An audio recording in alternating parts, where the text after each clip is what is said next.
Job के लिए experience चाहिए, बट बिना जॉब के एक्सपीरियंस मिलेगा कैसे? तो ये प्रॉब्लम कॉरपोरेट सेक्टर की एक वेल नोन प्रॉब्लम में से एक था, बट अब ये प्रॉब्लम कॉरपोरेट सेक्टर से बाहर निकल के हेल्थ केयर सेक्टर तक आ गया है।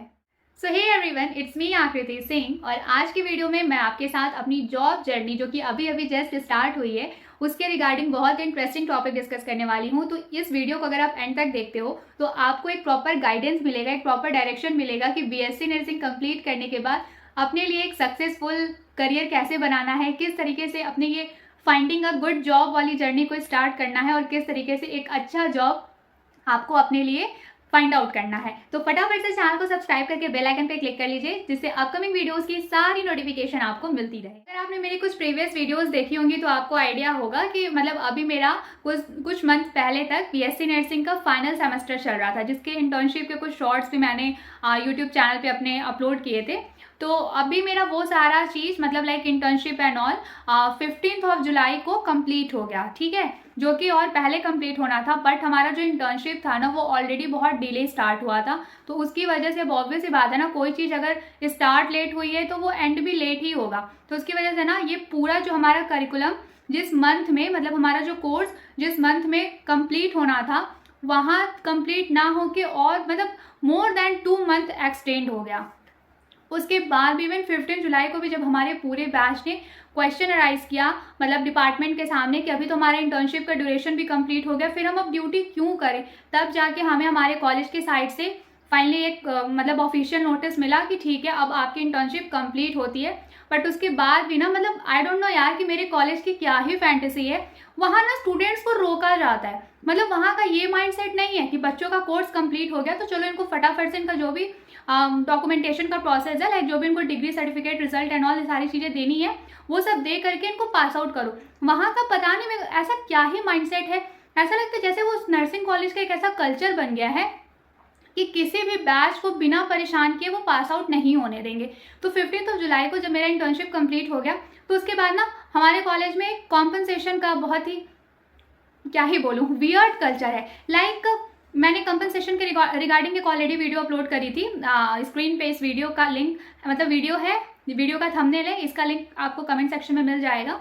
तो बात कुछ ऐसा था ना कि अगर हमारे 4 साल के कोर्स के ड्यूरेशन में आप किसी भी दिन एब्सेंट करते हो तो वो टीचर पे डिपेंड करता है कि वो 1 दिन की छुट्टी के बदले आपका 5 दिन का एब्सेंट लगाए या 6 दिन का एब्सेंट लगाए या 10 दिन का एब्सेंट लगा दे। और वो जितने भी दिन का एब्सेंट लगाएगा ना, आपका जब ये पूरा फाइनल कोर्स कंप्लीट हो जाएगा तो उतने दिन का ड्यूटी आपको पूरा करना पड़ेगा एंड देन तब जाके आपको आपका एनओसी टीसी सीसी ये सारी चीज़ें मिलेंगी। तो आप खुद सोचो भाई टीचर, और पता है वहाँ टीचर का कुछ भी करे मतलब कोई कंट्रोल करने वाला है ही नहीं। वहाँ के टीचर्स ना आई डोंट नो मतलब वो आपको गाइड करने के लिए नहीं, वो आपको जस्ट परेशान करने के लिए। मतलब जितने भी टीचर्स हैं उसमें से अगर आप रेशियो निकालोगे तो मोर देन 85% टीचर ऐसे हैं जो सिर्फ स्टूडेंट्स को परेशान करने में इंटरेस्टेड है, वो स्टूडेंट्स के प्रॉब्लम को सॉल्व करने में कोई इंटरेस्ट नहीं लेते हैं। तो हमारा भी कुछ ऐसा ही सीन चल रहा था। लाइक 15 जुलाई से ले करके अगस्त तक मतलब अभी तक वही सब चीज़ें, कॉम्पनसेशन, रिसर्च थीसिस सबमिट नहीं होना, ये सब चीज़ों को लेके हम अभी तक परेशान हैं। एंड देन बट ये मतलब इतने सारे प्रॉब्लम झेलने के बाद हमारे साथ एक चीज़ अच्छी हुई कि हमारे इंटर्नशिप के बाद हमारे एक ऑस्की एग्जाम होना था, ठीक है, जिससे प्रॉपर एक होता है ना फाइनल इवैल्यूएशन के लिए एक स्किल बेस्ड एग्जाम होना था। तो वो भी नहीं हो रहा था। मतलब 15 जुलाई को हमारा एंड हुआ था वो इंटर्नशिप और 15 अगस्त को हमारा ऑस्की हुआ है, that was the skill based exam. मतलब पूरा 1 मंथ तक हमने बस इधर उधर टाइम वेस्ट किया है, हमें मतलब कोई प्रोडक्टिव चीज़ें हमारे साथ हुई नहीं है। लाइक अगर हमारा जो स्किल बेस्ड एग्जाम होना था अगर वो 5-6 दिन के गैप के बाद तुरंत हो गया होता तो उसके बाद का हमारा बहुत सारा प्रोसेस हमारे साथ हो मतलब लाइक रिजल्ट का हार्ड कॉपी मिलना, ये सारा प्रोसेस अब तक हो गया होता। बट शुरू से ही चीज़ें डिले होते आई हैं तो फिर अभी हम एंड में सारी चीज़ें कैसे एक्सपेक्ट करें कि ऑन टाइम हो जाएगा। बट हाँ, बस भगवान से यही प्रार्थना है कि जैसे यहाँ तक गिरते संभलते रोते डिप्रेस होते पहुँचे हैं, बस उस कॉलेज से पूरे सर्टिफिकेट्स डिग्री वगैरह मिल जाएं और फिर जय श्री राम। सही, सच में बहुत ही हेक्टिक जर्नी थी यार। तो पता है फिर मतलब ऐसा है कि ये सब कुछ 15 अगस्त डिले उस बट ये हुआ कि हाँ चलो 16 अगस्त तक हमें कुछ 7th सेमेस्टर तक का रिजल्ट का हार्ड कॉपी मिल गया। तो अगर मतलब ऐसे देखा जाए तो कॉमन सेंस का यूज़ करके अगर देखा जाए तो हमारा क्या है कि रिजल्ट का हार्ड कॉपी हमको मिल गया है, ठीक है, और हमारा इंटर्नशिप का के बाद जो एक एग्ज़ाम होना है करके हमें डराया जा रहा था, फाइनली वो एग्ज़ाम हमारा हो गया। तो एक तरीके से हमने अपने साइड से एज अ स्टूडेंट, मतलब एक स्टूडेंट का जो जो रिक्वायरमेंट होता है उसके कोर्स के टूवर्ड्स, जो एग्ज़ाम्स देने होते हैं वगैरह वगैरह, जितनी ड्यूटी करनी होती है, जितने क्लासेस अटेंड करने होते हैं, हमने अपने साइड से सारे रिक्वायरमेंट फुलफिल कर दिए। हमारा जो भी हमारे कोर्स का करिकुलम था वो हमारे अकॉर्डिंग हमने पूरा कर लिया है। अब हमारा कॉलेज हमको सर्टिफिकेट नहीं देता है, हमारा इंटर्नशिप का कुछ एक्सपीरियंस सर्टिफिकेट टाइप हमें नहीं दे रहा है, हमारा TCCC कब बनाएगा, हमें डिग्री कब मिलेगी, हम कब रजिस्ट्रेशन नंबर के लिए अप्लाई करेंगे, मतलब ये सब एक तरीके से देखा जाए तो अब सब कुछ कॉलेज के हाथ में है। तो अब डिग्री मिलने में और सर्टिफिकेट्स मिलने में जो भी डिले हो रहा है ना, वो कॉलेज के साइड से हो रहा है। मेरा कोर्स कंप्लीट हो चुका है, मेरे कोर्स का ड्यूरेशन कंप्लीट हो चुका है, मेरे सारे सेमेस्टर्स मैंने क्लियर कर लिए, सारी चीज़ें। अब जस्ट TCCC मिलना एंड देन 8th सेमेस्टर का फाइनल रिजल्ट मिलना एंड देन एक पूरे 4 साल की जो डिग्री सर्टिफिकेट मिलती है वो मिलना, NOC मिलना, रिसर्च थीसिस का फाइनल सबमिशन, अब ये सब कुछ सिर्फ बचा है। और मैंने मतलब अपने साइड से पूरी कोशिश कर ली रिसर्च थीसिस सबमिट करने का। अब मैंने सब कुछ भगवान पे छोड़ दिया है, भाई गाइड जिस डेट पे साइन करेगी, जो उनको जैसे करना है अब वो वही करेंगे, क्योंकि अब ये हमारे बस की बात नहीं है ना। देखो आपको भी पता है कि BSc नर्सिंग कोर्स में एडमिशन लेने वाले मोर देन 95% स्टूडेंट का यही टारगेट होता है कि भाई हम कोर्स कंप्लीट करें एंड देन हम आइदर प्राइवेट सेक्टर और गवर्नमेंट सेक्टर में हमें एक अच्छी स्टेबल जॉब मिल जाए, ठीक है। तो देखो गवर्नमेंट सेक्टर में तो ऑब्वियस ही बात है कि जब तक आपको आपका रजिस्ट्रेशन नंबर नहीं मिल जाता है तब तक आप गवर्नमेंट एग्जाम के लिए अप्लाई नहीं कर सकते हो, ठीक है, मतलब गवर्नमेंट जॉब के लिए अप्लाई नहीं कर सकते हो। और ऑब्वियस ही बात है कोई जॉब अगर रिक्रूटमेंट है तो उसके लिए कुछ एंट्रेंस एग्जाम, इंटरव्यू, ये सारी चीज़ें होती हैं, तो उसके लिए आपके पास आपका रजिस्ट्रेशन नंबर होना चाहिए। और जहाँ तक आपको मैंने अपनी कंडीशन एक्सप्लेन करी है उससे आपको भी आइडिया लग गया है कि जिस हिसाब से मेरा कॉलेज डिले कर रहा है हमारे बैच को फाइनल पास आउट का टैग देने में, मुझे लगता है कि रजिस्ट्रेशन के लिए अप्लाई करने में और मेरे को मेरा रजिस्ट्रेशन नंबर मिलने में मोर दैन 3 मंथ तो लग ही जाएंगे, ठीक है। तो भाई अभी मतलब गवर्नमेंट जॉब तो का कोई चांस ही नहीं है। मतलब ठीक है, मैंने कितनी भी थियोरी अपनी पढ़ी है, सेल्फ स्टडी करी है, कितना भी मेरे पास स्किल है, मतलब जो भी पॉसिबल था 4 साल में सीखना मेरे लिए, जिस हिसाब से एक्सपोजर मिला वो सारी चीज़ें मैंने अपने साइड से रेडी करी हैं। बट अभी मेरे पास रजिस्ट्रेशन नंबर ही नहीं है। तो अगर कोई गवर्नमेंट साइड से नर्सिंग जॉब की वैकेंसी भी आती है तो I will not be eligible for that. Like जब तक रजिस्ट्रेशन नहीं मिल जाता मैं एलिजिबल नहीं रहूँगी, ठीक है, या फिर फिलहाल तो बिल्कुल ही एलिजिबल नहीं हूँ। तो गवर्नमेंट जॉब तो नहीं है। मतलब अगर आपका कुछ ऐसा माइंडसेट है कि इस डेट पे, मतलब आज के डेट पे अगर BSc नर्सिंग कंप्लीट होती है और फिर उसके 2-3 दिन बाद अगर गवर्नमेंट के साइड से वैकेंसी आती है तो आप एलिजिबल होगे, तो ऐसा नहीं होता है। BSc नर्सिंग का ऐसा रूल है, मतलब ऐसा बाकी I think health care sectors में जितने भी कोर्सेज हैं सबका यही रूल है। But since I am a BSc nursing student और मुझे लगता है मेरे चैनल पे most of the audience BSc nursing की ही है, तो मतलब BSc नर्सिंग का यही है कि आपको ना मतलब अपना BSc नर्सिंग कोर्स कंप्लीट करने के बाद अपने कॉलेज से सारे रिजल्ट वगैरह लेने हैं। नर्सिंग का कॉन्सेप्ट बिल्कुल क्लियर है जॉब रिक्वायरमेंट के लिए कि अगर आपको गवर्नमेंट सेक्टर में जाना है तो उसके लिए आपको अपना BSc नर्सिंग कोर्स कंप्लीट करने के बाद आपको अपने कॉलेज से सारे सर्टिफिकेट्स कलेक्ट करने हैं, जो कि आपके पूरे 8 सेमेस्टर मतलब 1st to 8th सेमेस्टर तक के रिजल्ट की हार्ड कॉपी होगी। सेमेस्टर वाइज NOC आपका होगा, that is no objection certificate, and then आपका ट्रांसफ़र सर्टिफिकेट जिसको आप माइग्रेशन सर्टिफिकेट भी बोलते हो, कैरेक्टर सर्टिफिकेट, और एक पूरी एक जो डिग्री मिलता है जिसको प्रोविजनल डिग्री, फिर उसके बाद हमारी फाइनल डिग्री मिलती है।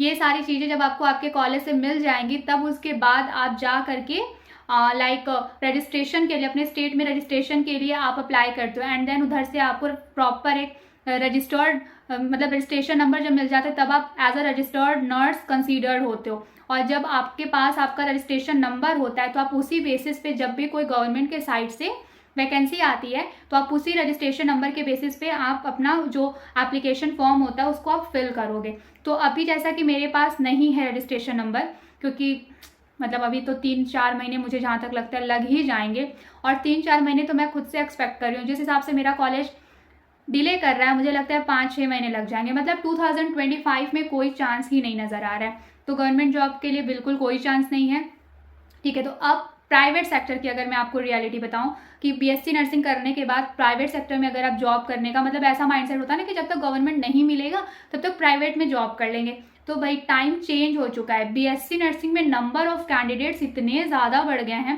कि आपको प्राइवेट सेक्टर में भी जॉब मिलना बहुत मुश्किल है। सो अगर प्राइवेट सेक्टर की हम बात करें तो as a BSc nursing graduate आप प्राइवेट सेक्टर में 2 जॉब एक्सपेक्ट करते हो। या तो आप क्लिनिकल सेक्टर में जाओ जो कि बहुत ही अच्छे मल्टी स्पेशलिटी हॉस्पिटल में आप काम करने का सोच सकते हो जिसको क्लिनिकल में इंटरेस्ट है, या फिर जिसको आगे एमएससी करके टीचिंग में जाना है, teaching as a tutor work करना है, तो उसको like nursing school of nursing means जहाँ पे जीएनएम और एएनएम का क्लासेस है, कोर्स अवेलेबल है पैरामेडिकल, क्योंकि आप as a BSc nursing graduate ना जीएनएम और एएनएम को पढ़ाने के लिए एलिजिबल हो, बट बीएससी नर्सिंग को पढ़ाने के लिए एमएससी फैकल्टी की नीड होती है। बट कहीं कहीं एज अ गेस्ट लेक्चरर या फिर just as a junior nursing tutor आपको हायर किया जा सकता है। तो मतलब मेरा भी देखो बिल्कुल क्लियर है, मेरा जो कॉलेज इतना हेक्टिक था ना उससे भी ज़्यादा मेरा क्लिनिकल एक्सपीरियंस बहुत ही ज़्यादा हेक्टिक रहा है। मतलब पूरा फर्स्ट सेमेस्टर से लेकर के 8th सेमेस्टर तक क्लिनिकल ड्यूटी, मतलब जस्ट क्लासेस ना लेनी पड़ी, इस वजह से हमें हमेशा क्लिनिकल ड्यूटी पे ही भेजा गया है। तो मेरा ना क्लिनिकल फील्ड से बहुत मतलब रियलिटी बताऊँ ना, इंडिया में अगर आप कितने भी वेल एजुकेटेड हो बट एक नर्स को इज्जत वगैरह कुछ नहीं मिलती यार, मतलब बहुत ही अजीब है। और सबसे मतलब एक नर्स का जो वर्क प्रोफाइल है ना, मतलब देखो मैं सबकी बात नहीं कर रही हूँ, अब कुछ लोग शायद ऑफेंड हो जाएंगे बट मैं सबकी बात नहीं कर रही हूँ, मैं जस्ट अपना एक्सपीरियंस और अपना परसेप्शन शेयर कर रही हूँ। मतलब मैंने पूरा जितना भी एज अ स्टूडेंट नर्स काम किया है ना, तो मतलब मुझे एक भी दिन ऐसा नहीं फील हुआ कि मतलब मैं कुछ अच्छा कर रही हूँ, बहुत नोबल प्रोफेशन जैसा सा कुछ फील नहीं हुआ, जैसा कि लोग इसको मतलब लोग क्या इस प्रोफेशन के जो ट्यूटर एंड ऑल हैं वो यही बोलते हैं कि बहुत नोबल प्रोफेशन है। But to be very honest यार, अगर प्रोफेशन नोबल है तो जो लोग उस प्रोफेशन में हैं उनको भी तो नोबल मानो, उनकी भी तो इज्जत करो, उनके लिए भी तो चीज़ों को मतलब थोड़ा सिस्टमैटिक रखो। बट ऐसा कुछ भी नहीं है। तो मेरा ना क्लिनिकल में जाने का कोई मतलब फ़िलहाल मैं नहीं रेडी हूँ।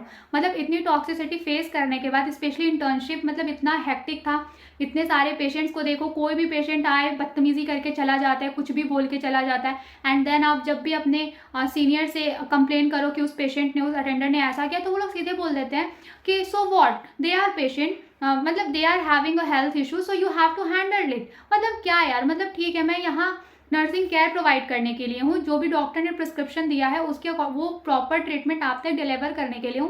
बट जस्ट बिकॉज मैं क्लिनिकल में एज अ नर्स वर्क कर रही हूँ डजंट मीन कि किसी को राइट है कि कोई कुछ भी आके मुझे बोल के जाए, मेरे साथ कैसा भी बिहेव करके जाए और मैं शांत रहूँगी। तो मैं इतनी भी पोलाइट नहीं हूँ, मैं इतना भी मतलब मैं इतनी चीज़ें टॉलरेट नहीं कर सकती। और मुझे पता है जस्ट बिकॉज मुझे नहीं पसंद है इस वजह से सिस्टम पूरा नहीं चेंज होने वाला है।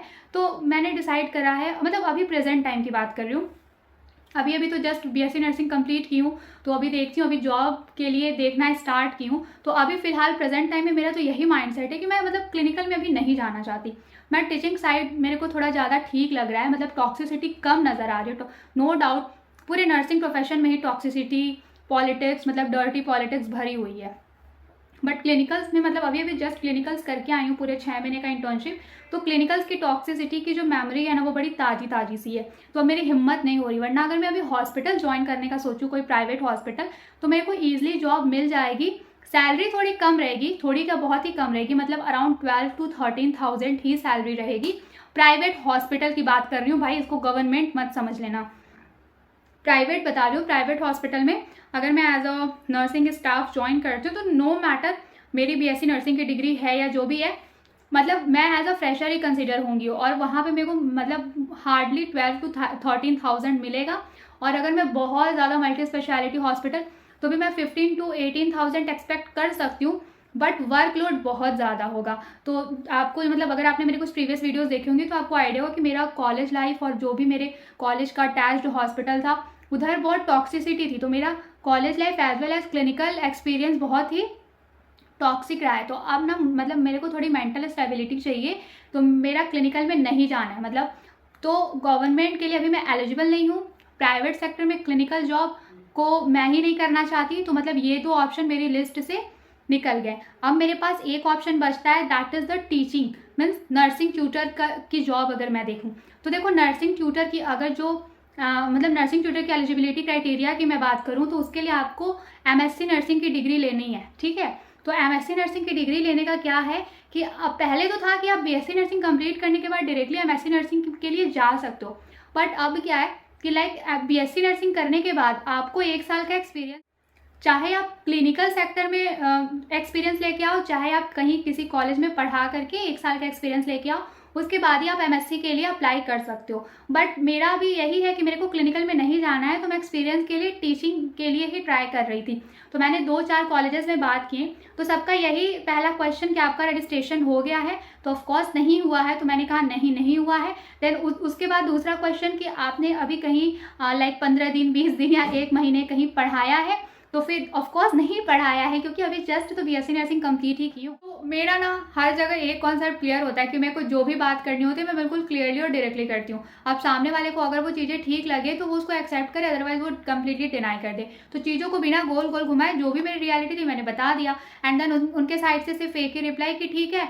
मतलब डेमो वगैरह कुछ नहीं लिया यार, बस सीधे सिंपली बोला कि ठीक है आप मेरे को रिज्यूम दे दो और हम आपको बताएंगे। तो मतलब मेरा ऐसा है ना कि जैसे मेरी जो बड़ी दीदी है वो गवर्नमेंट सेक्टर में नर्सिंग लेक्चरर है बिहार गवर्नमेंट में, तो मतलब थोड़ा बहुत मुझे आइडिया है कि किस तरीके से नर्सिंग जॉब्स मतलब टीचिंग जॉब के लिए अप्रोच करते हैं कॉलेजेस में। तो ठीक है, मैंने सोचा कि चलो ठीक है यार, उसने मेरे को इतना पढ़ाया है तो थोड़ा खुद से ट्राई करते हैं, खुद से जॉब लेते हैं बिना मतलब किसी रेफरेंस के सपोर्ट के। तो ऐसे ही कॉलेज में मतलब जो मेरे घर के आसपास कॉलेज है वहाँ मैं गई एक कॉलेज में, मतलब वहाँ के वाइस प्रिंसिपल से अपॉइंटमेंट लेकर के मैंने बात किया। उन्होंने जो भी पूछा मतलब जस्ट डिग्री कब मिलेगी एंड यही सारी चीज़ें, कुछ भी डेमो वगैरह कुछ नहीं, कोई टॉपिक का क्वेश्चन कुछ नहीं, मतलब नॉलेज से कोई मतलब नहीं है सिर्फ आपके पास डिग्री है, आपके पास रजिस्ट्रेशन नंबर है या नहीं, सबको यही जानना है।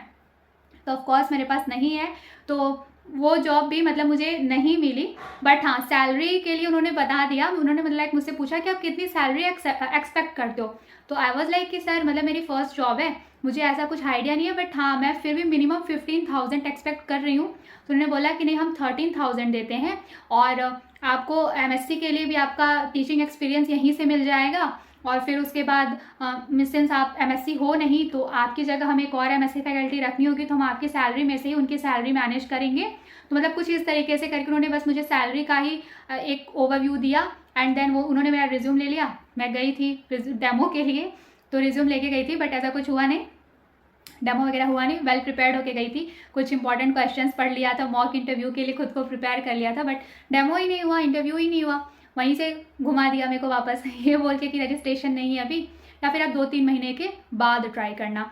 तो वहाँ से तो भी जॉब कैंसिल। मतलब अगर आपको ट्यूटर की जॉब भी करनी है प्राइवेट सेक्टर में तो सैलरी आपको कम ही मिलेगी, लेकिन उसके लिए भी या तो आपके पास आपका रजिस्ट्रेशन नंबर होना चाहिए, या फिर अगर आपका किसी कॉलेज में जान पहचान है, आप वहाँ पढ़ा रहे हो, तो वहाँ अगर मान लो 1-2 महीने आप पढ़ा लिए तो वहाँ से कुछ एक्सपीरियंस आपको मिल जाए, एक्सपीरियंस सर्टिफिकेट वगैरह, तो आप किसी बड़े इंस्टीट्यूशन में जा कर के अप्लाई कर सकते हो। तो अभी मेरे पास कुछ भी ऐसा नहीं है, तो ठीक है कोई बात नहीं। तो अभी प्रेजेंट टाइम में मतलब जैसे मेरे कुछ प्रीवियस वीडियोस पे कमेंट्स है कुछ स्टूडेंट के कि दीदी आप अब टीचिंग में जाओगे कि क्लिनिकल में जाओगे, तो भाई देखो प्रेजेंट सिनेरियो तो यही है कि मेरे को क्लिनिकल में जाना ही नहीं है, और अगर मेरे को एमएससी नर्सिंग करने का मैं अभी सोची हूँ, ठीक है, बट उसके लिए भी ये है कि पूरा 1 साल का एक्सपीरियंस चाहिए, और एक्सपीरियंस के लिए मुझे जॉब करना पड़ेगा। और मैं जब जॉब के लिए कहीं जा रही हूँ तो ऑफकोर्स सैलरी मुझे कम ही मिल रही है, वो मुझे पता है कि चलो ठीक है 13 मिल रही है, तो थोड़ा टाइम काम करने के बाद बढ़ाया जाएगा, बट उसके लिए मेरे पास रजिस्ट्रेशन नंबर होना ज़रूरी है। तो रजिस्ट्रेशन का प्रोसेस होने में अब देखो कितना टाइम लगता है। तो ओवरऑल जब तक मुझे मेरे सारे सर्टिफिकेट्स नहीं मिल जाते, मुझे मेरा रजिस्ट्रेशन नंबर नहीं मिल जाता, तब तक मेरे लिए कोई जॉब नहीं है, ठीक है। और फिर उसके अलावा हाँ ये है कि अभी मैंने जहाँ सैलरी मतलब जहाँ से मुझे सैलरी का थोड़ा इन्फॉर्मेशन मिला है, उस इंस्टीट्यूट का मुझे एक चीज़ बहुत अच्छा लगा कि वहाँ की जो वाइस प्रिंसिपल ने इवन तो मेरा डेमो नहीं लिया, बट उन्होंने बिल्कुल क्लियर कहा कि अगर आप 13,000 पे हमारे यहाँ 1 साल जॉब करते हो तो हम 1 साल के बाद आपकी सैलरी सीधा 20,000 कर देंगे। तो मतलब एक तरीके से देखा जाए तो प्राइवेट सेक्टर में एक अच्छी ग्रोथ होगी। अगर मेरे को प्राइवेट सेक्टर में भी टीचिंग की जॉब मिल गई एज अ नर्सिंग ट्यूटर, भले स्टार्टिंग में मैं जूनियर नर्सिंग ट्यूटर या जूनियर क्लिनिकल इंस्ट्रक्टर की पोस्ट मुझे मिलेगी, तो फिर भी मेरा एक अच्छा ग्रोथ प्राइवेट सेक्टर में अगर मैं मेहनत करती हूँ तो पॉसिबिलिटी है। तो ओवरऑल अगर आपको गवर्नमेंट जॉब में नहीं जाना है, क्लिनिकल नहीं करना है, तो आप प्राइवेट सेक्टर में भी जॉब की अपॉर्चुनिटी है, बस थोड़ा सा टाइम टेकिंग प्रोसेस है। तो हमें थोड़ा पेशेंस रख करके एक एक स्टेप लेना होगा। बहुत जगह से रिजेक्शन भी होगा मिलेगा तो उस रिजेक्शन को भी एक्सेप्ट करना है। तो अभी मैंने अपनी जर्नी स्टार्ट कर दी है। मतलब मेरी फैमिली तो मतलब मुझे यही कह रही है कि अभी अभी जस्ट कंप्लीट हुआ है, 4 साल का पूरा टॉक्सिक जर्नी तुम्हारा फाइनली एंड हुआ है, तो अभी तो फिर भी डॉक्यूमेंट्स वगैरह लेने बाकी हैं, तो परेशान क्यों ही होना, 2-3 महीने बैठो, रेस्ट करो, खाओ पियो, हेल्थ बनाओ।